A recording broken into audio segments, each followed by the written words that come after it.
Honorable Chairman, sir, while any development that negatively impacts peace and security in the world is deeply troubling, this ongoing conflict is an issue of particular concern for India. We are a neighboring region and understandably have obvious stakes that West Asia remains stable and peaceful. There are almost 1 crore Indian citizens who live and work in the Gulf nations. In Iran too, there are a few thousand Indians who are there for study or for employment. The region is key to our energy security and includes many important suppliers of oil and gas. Chairman sir, the Gulf is also a major trade partner, accounting for almost $200 billion annually. The House is also aware that in the last decade, there has been significant investment from the region into the Indian economy.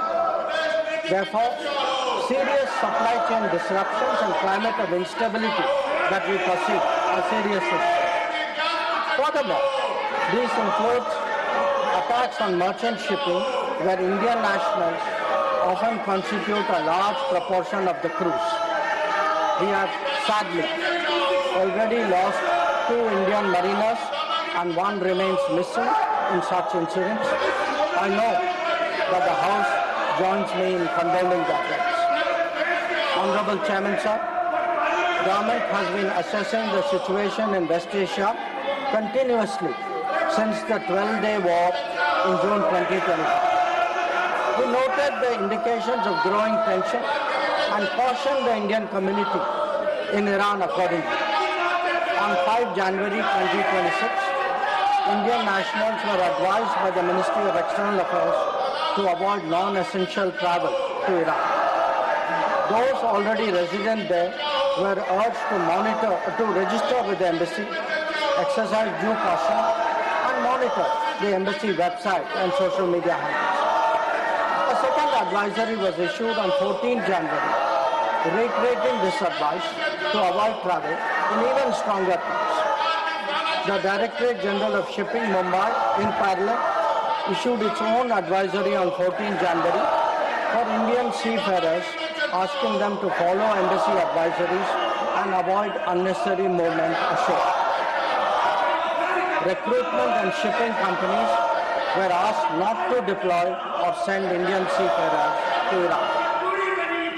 Sir, reflecting our assessment of the evolving situation, the Indian Embassy in Tehran issued another advisory on 14 February, urging Indian nationals, including students, pilgrims, business persons and tourists, to leave Iran by all available means of transport, including commercial flights. They were asked to contact the embassy for any assistance and provided with 24/7 helplines. This was again reiterated in strong terms through another advisory on 23 February. Some heeded these advisories and have left the country. However, many others have disregarded them and remain in Iran. We are also in touch with our fishermen who operate out of Iran. This was the situation till 28 February 2020. Once the conflict commenced, the Indian Embassy has facilitated the relocation of several Indian students in Tehran to places outside Tehran. An advisory update with emergency contact helplines was issued on 3 March. Similarly, facilitation was extended to pilgrims for their internal movement. Indian nationals who were in Iran for business reasons were assisted to cross over to Armenia and return home. The embassy in Tehran remains fully operational, in fact, on the highest alert. They are totally committed to supporting the Indian community in this difficult moment and in assisting Indian nationals who may wish to cross international borders. Where seafarers are concerned, the Directorate General of Shipping, through an order of 2nd March, has constituted a quick response team for immediate response, coordination and support functions. this too will function on a 24/7 basis. Honorable Chairman, sir, I would like to inform the House through you that every Indian embassy in the region has similarly issued advisories. The embassy in Israel did so on 28th February and 1 March, UAE on 28th February and 5 March, Bahrain on 28th February, Qatar on 28th February, Kuwait on 28th February and 5th March, and Saudi Arabia on 20th February and 8th March, Oman on 20th February, Iraq on 20th February and 5th March.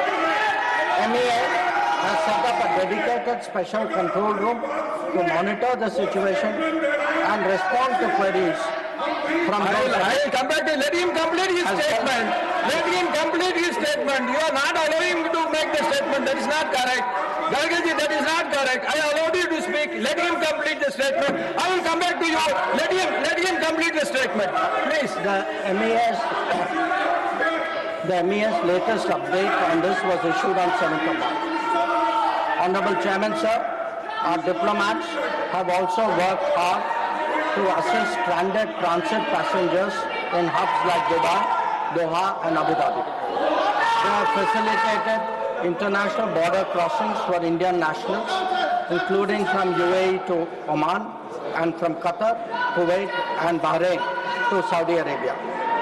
Wherever there has been a partial opening of airspace, we have approved and undertaken commercial flights, including non-scheduled flights, to enable the return of Indian passengers. Our estimate is that as of yesterday, almost 67,000 of our nationals have done so. Sir, I also saw, today I was informed of a handout of information put out by the Ministry of Civil Aviation, and this tells us of the efforts government is making. Yesterday there were 15 inbound flights operated by Indian carriers which arrived in India, on the 7th. On the 8th there were 49 flights and on the 9th there are 50 flights. So I want to assure the House that every effort is being made that those who are stuck in the region, those who are transit passengers who are there, those who need to come back urgently from this region, we are making every effort for them to do so. Chairman, sir, throughout this period, government maintained close contact with relevant countries. Honorable Prime Minister himself has spoken to the President of UAE, the Amir of Qatar, the Crown Prince of Saudi Arabia, the Crown Prince of Kuwait, the King of Bahrain, the Sultan of Oman, the King of Jordan, and the Prime Minister of Israel. In each case, we received assurances that the well-being of the Indian community would be a priority for the host government. I have similarly been in close touch with my counterparts in these countries. Insofar as the United States is concerned, we have maintained regular contacts through diplomatic channels.